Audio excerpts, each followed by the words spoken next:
Doutor Afonso, que é ginecologista, está com a gente, vamos falar sobre ovários policísticos. Isso é tão importante, porque são tantas as mulheres que sofrem e não imaginam, né, doutor Afonso? É muito comum. O ovário policístico afeta por volta de 15% a 20% das mulheres. Olha, ontem estávamos aqui com a doutora Isabel Martinez, que falava sobre a acne na mulher adulta. E ela falou que muitas vezes tem que ter essa parceria com o ginecologista, que tem que averiguar como está a vida ginecológica dessa mulher, para saber o que pode estar causando algo que ela nem imagina que esteja associado, né, doutora Afonso? Sim, para uma dermatologista pensar que o ovário policístico pode causar acne, pode causar excesso de pelo, pode causar manchas, pode causar queda de cabelo. E tudo acaba caindo numa dermatologista e muitas vezes a causa é endocrinológica, ginecológica. Então converse sempre com o seu médico, fale tudo. Temos mitos e verdades, vamos ver? O primeiro deles, o ovário policístico, é a mesma coisa que cisto no ovário. Isso é um mito, né? É um mito? Um mito. Por quê? Porque o ovário policístico, a síndrome dos ovários policísticos engloba uma série de coisas. Entre elas, microcistos no ovário. Mas não é porque uma mulher tenha microcistos no ovário que ela tem a síndrome dos ovários policísticos. Então isso é muito importante. Como toda síndrome na medicina, síndrome é o quê? É um conjunto de sinais e sintomas. Então o sinal e o sintoma pode existir ou pode não existir. E o conjunto forma uma síndrome. Vamos ver mais um? Mito ou verdade? A síndrome costuma aparecer na adolescência. Isso é verdade, porque na adolescência começa o quê? O período fértil da mulher. Então, quando essa mulher começa a ovular, a menstruar, que você diagnostica a síndrome dos ovários policísticos. Porque um dos sintomas o que é? Um dos sintomas é a menstruação não ser regular. Agora, uma mulher pode não ter tido esse diagnóstico na adolescência, depois, já mais adulta, perceber indo ao ginecologista que sofre com os ovários policísticos ou não? É muito comum a mulher ter síndrome dos ovários policísticos e não perceber. E um dos motivos para isso, por exemplo, é o uso de algum método de anticoncepção. Então a mulher usa uma pílula, usa um DIU, usa um implante, e isso que isso esconde a doença. Isso trata em grande parte a doença. E muitas só vão descobrir quando tentam engravidar, por exemplo. E não conseguem, tem e não uma conseguem. dificuldade, Ou né? quando tem que parar a pílula, aí a menstruação não vem, aí aparece muita acne, aparece muito pelo, e aí ela descobre que tem a síndrome dos ovários policísticos. E quantos anos que ficou sem um atendimento correto, né? Sim, mas também não podemos...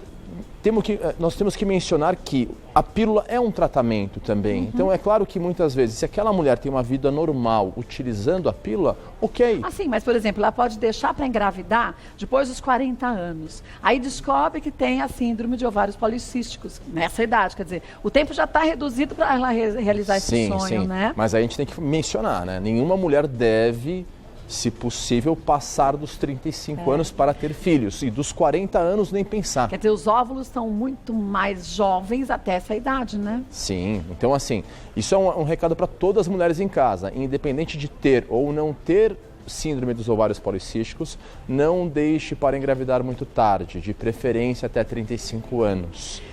Embora muitas mulheres estejam indo para o mercado de trabalho, querendo primeiro estabilizar a sua carreira profissional, para depois desejarem ter ou não filhos, é bom conversar com o ginecologista até para ver sobre o congelamento de óvulos e tudo mais. O congelamento de óvulos é uma opção, mas também um bom planejamento de como vai ser minha vida, o que eu realmente espero, porque muitas vezes a família naquele momento não é uma prioridade, mas o que a gente sabe é que depois, quando você realmente tem a sua família, você vê como vira a sua prioridade. É verdade. O quanto você podia ter invertido as coisas, né? É isso.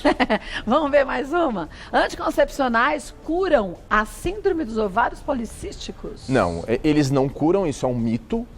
O que eles fazem eles são uma forma de tratamento. Com a pílula eu consigo reduzir vários sintomas do ovário policístico, como regularizar a menstruação, por exemplo, e como às vezes até tratar em grande parte acne, pelo e assim por diante. Vamos ver mais um?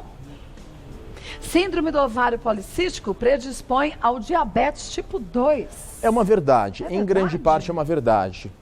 A base, a causa do ovário policístico, ela não é definida. Ninguém sabe exatamente. Por quê? O que se sabe é que há, em grande parte, uma influência de uma resistência à insulina, que é a mesma causa da diabetes tipo 2. Então, a mulher com ovário policístico, ela tem uma predisposição, nesta síndrome dos ovários policísticos, a ter diabetes do tipo 2. Quer dizer, vai ter que ficar mais atenta ainda, Sim, né? principalmente se ela engordar e ela envelhecer.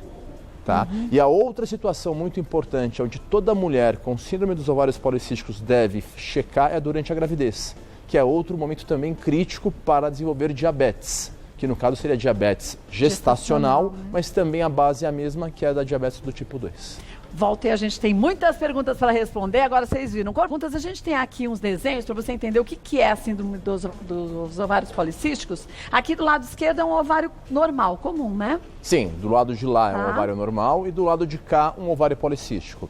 É muito importante ressaltar que mulheres normais, sem a síndrome, podem ter um ovário policístico. Mas é claro que se uma mulher tiver um ovário policístico, que é um ovário com mais que 12 dessas bolinhas pretinhas, que são as bolinhas de água, ela tem um ovário policístico. E se a menstruação dela foi irregular, por exemplo, ou se ela tiver muita acne, muito pelo, ela tem a síndrome dos ovários policísticos. Mas essa mulher pode ter, então, as bolinhas, mas não ter os sintomas todos? Pode, né? Ela pode ser absolutamente normal, normal, e não né? ter este diagnóstico se ela tiver só as bolinhas e pronto. Mas ela vai ter complicações para engravidar e tudo mais, essa mulher? Se ela menstrua regularmente, praticamente nada. Assim como o oposto. É possível ter uma mulher com síndrome dos ovários policísticos e ter aquele ovário normal. Pode mesmo, né? Pode. E por quê? Porque o ovário policístico, ele é só a síndrome dos ovários policísticos, é só o nome da síndrome. Mas o restante dos sintomas podem existir mesmo em um ovário normal.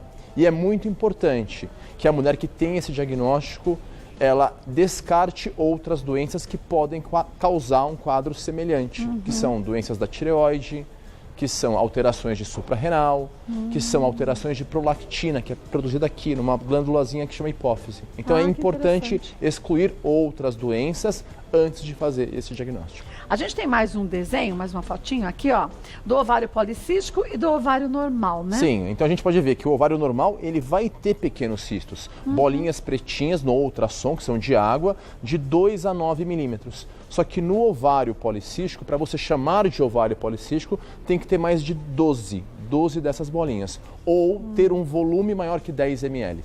Tá. Ou um ou outro. Se um dos ovários tiver esta característica, aquele ovário é chamado de ovário policístico. E aí você vai ver se aquela mulher tem outros sintomas. Tá bom. Outra coisa importante, a mulher pode ter um ovário policístico, mas se ela usar uma pílula há muito tempo, se ela usar um DIU de progesterona há muito tempo ou um implante, este ovário pode aparecer com um aspecto normal. Aí parece que ele está normal, mas na verdade é policístico, né? Sim, e parece que ela não tem a síndrome, mas ela tem a síndrome. Ah, interessante. Vamos ver mais, aqui a gente tem as perguntas agora. A Ana, posso ter síndrome dos ovários policísticos sem apresentar nenhum sintoma? Como descobre então a doença?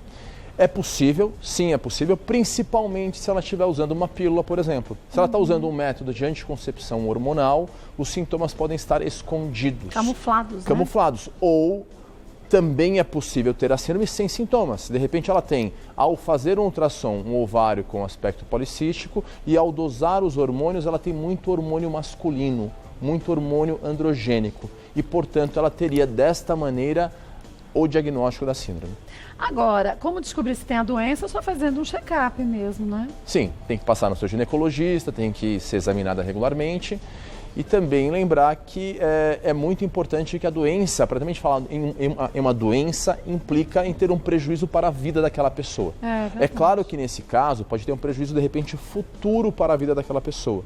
Então é claro que é importante, vamos checar o histórico dessa mulher, vamos ver se as mulheres desta família menstruam certinho, vamos ver se de repente até os homens dessa família têm um colesterol muito elevado, morrem muito de efeito cardiovascular. Por quê? Porque a síndrome dos ovários policísticos também predispõe a mais alteração cardiovascular. Ah, é complexo, né? Sim. A gente acha que não tem associação nada disso, tem total associação. Então. Até há uma tendência moderna, que nem é tão moderna assim, mas é de o quê? De falar que o homem poderia ter a mesma síndrome. Só que como o homem não tem ovário, não vamos chamar de síndrome dos ovários policísticos. Mas é uma síndrome metabólica que, assim como a mulher predispõe a ter mais gordura nesta região da cintura, de ter um colesterol mais alterado e de ter uma predisposição a doenças como infarto, por exemplo. Então, gente, mais do que nunca, tem que ter uma agendinha, um caderninho que você marque. Pergunta para sua mãe como era a avó dela, a bisavó, se tinha dificuldade de engravidar, porque na hora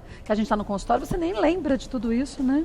Sim, o seu histórico familiar é sempre muito importante, então a gente também retomar as nossas raízes, tanto para valorizá-las, como também para ver esse histórico. E também nunca ter algo como sendo normal e simplesmente. De repente você tem muito pelo, fala, não, isso é normal na minha família. Sempre foi assim, né? Será que é normal? Será que não merece um tratamento? Será que a gente não consegue te dar uma vida melhor? O que pode ser normal para a gente pode não ser o esperado para a nossa saúde, né? Sim. Vamos ver mais uma então?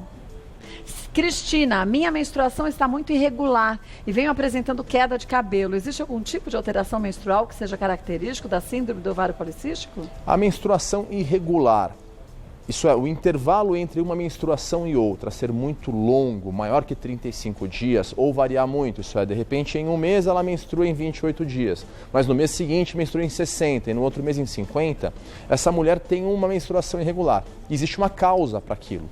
E dificilmente essa mulher está ovulando corretamente. Então, nesta situação, você tem que, sim, avaliar esta mulher, checar se há algum outro distúrbio hormonal, como tireoide, como suprarrenal, como prolactina, e descartando outras alterações, vamos ver se não é uma síndrome dos ovários policísticos. E a queda de cabelo também pode ser um sintoma. Tem que ir para o médico para averiguar, né? Sim, a gente não pode aceitar isto como sendo normal. Ou então falar, na minha família também as mulheres perdem muito cabelo. Perde por algum motivo. Sim, não perder muito cabelo nunca é bom para uma mulher. Nunca é muito legal. Então converse com o seu médico. Vamos ver mais uma? Ingrid, é possível ter ovários policísticos e endometriose ao mesmo tempo? Sim, são doenças de origem e de causa isolada, né? Então é totalmente possível ter uma doença e ter outra doença. O ovário policístico não predispõe a ter endometriose, mas é possível sim ter endometriose e ter ovário policístico. Tem que ter o diagnóstico certo, né? Sim, e não é porque tem ovário policístico que está protegido de outras doenças. Aumenta o risco de diabetes, aumenta o risco de alterações cardiovasculares, como infarto, mas não protege de endometriose. Vamos ver então, Ingrid, se é o seu caso, vá ao médico e faça o tratamento direitinho, viu? Para as duas doenças. Vamos ver, quer dizer, na verdade, para todas essas. Como prevenir também os problemas cardíacos, prevenir diabetes, controle de peso, atividade física, tudo mais, né, doutora Afonso? Sim, a medicina é somar risco, é tomar uma decisão estatística para você, a partir dali, tentar reduzir os riscos. E se a gente pode fazer isso, por que não fazê-los, né? Vamos dar uma olhadinha em mais uma?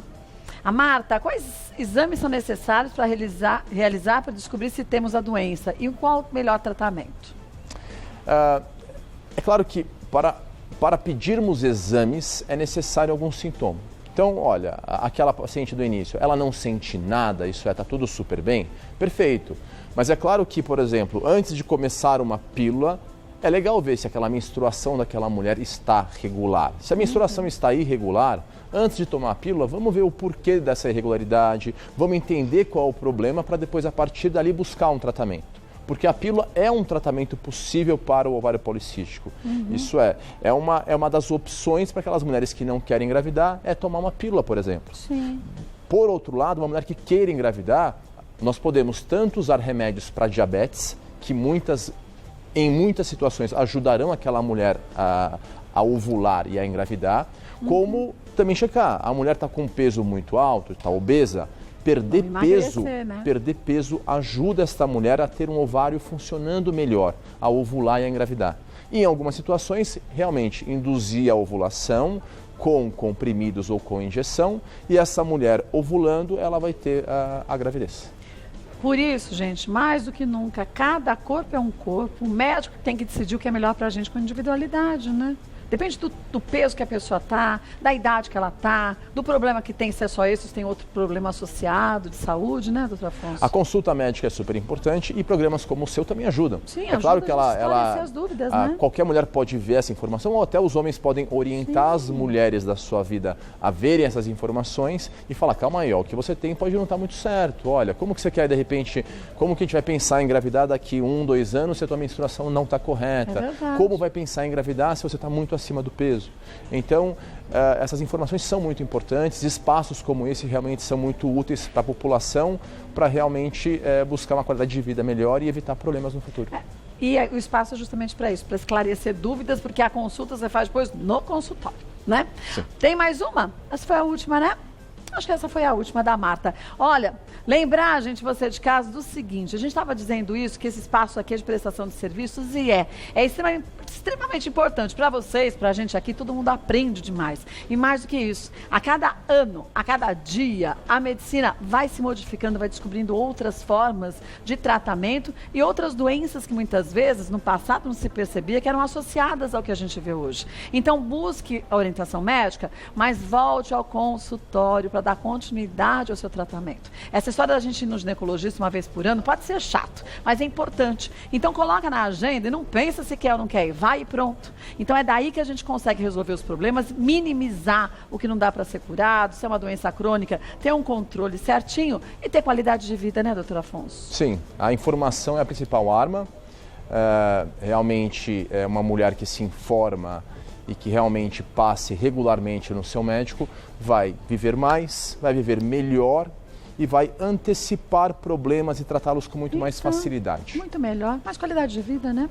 Olha, eu vou passar para vocês os contatos do doutor Afonso Massager, que é ginecologista. É o site www.mãe, sem o tio, porque na internet não tem o tio, para o site, mãe.med.br.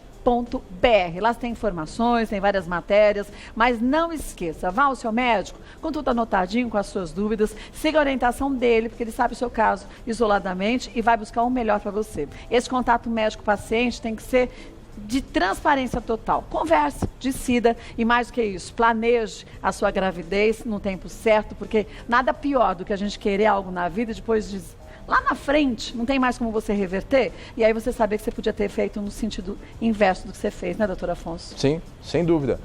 O que nós vemos todo dia são mulheres muitas vezes desinformadas. É verdade. Que chegam no consultório com coisas que se acumularam do passado e muitas vezes ficou mais difícil de tratar. Então converse abertamente com o seu médico. Obrigada, mais uma vez.